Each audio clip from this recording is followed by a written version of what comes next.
நீனும் நானும் நடக்கக்கூடாது என்பது, இந்த குளத்தில் குளிக்க கூடாது என்பது, இந்த கோயிலுக்குள் வரக்கூடாது என்பது நாம் ஏழை என்பதற்காக இல்லை. என் உடன் பிறந்தவனே, நாம் தாழ்த்தப்பட்டவர்கள், தீண்டத்தகாதவர்கள், இழிமக்கள் என்பதாலே புறக்கணிக்கப்பட்டோம், நிராகரிக்கப்பட்டோம்.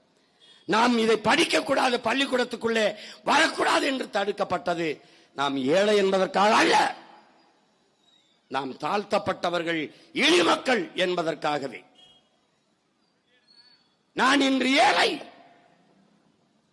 ஆனால் 10 ஆண்டுகளில் நான் அதானி அம்பானியாக பொருளாதாரத்தில் மேம்பட்டு விட முடியும். ஆனால் இன்று நான் பழையன், நாட்டின் முதல் குடிமகனானாலும் என் மீது சுமத்தப்பட்ட இழிவு போகாது. இதுதான்டா இந்த சாதியில் இருக்கிற, இந்த தீண்டாமையில் இருக்கிற கொடுமை என்பதை நீ புரிஞ்சுக்கணும்.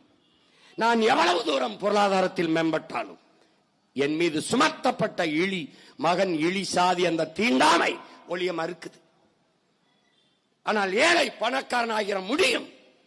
ஆனால் தாழ்ந்த சாதி என்று இவன் கட்டமைத்த நான் எவ்வளவு மேம்பட்டாலும் உயர்ந்த சாதியை, உயர்ந்த மதிப்பிற்குரியவனாக மாற முடியவில்லை. அதாங்க இருக்க சிக்கல். இந்த நாட்டின் முதல் குடிமகன் ராம்நாத் கோவிந்த் கோயிலுக்குள்ள நுழைய முடியல.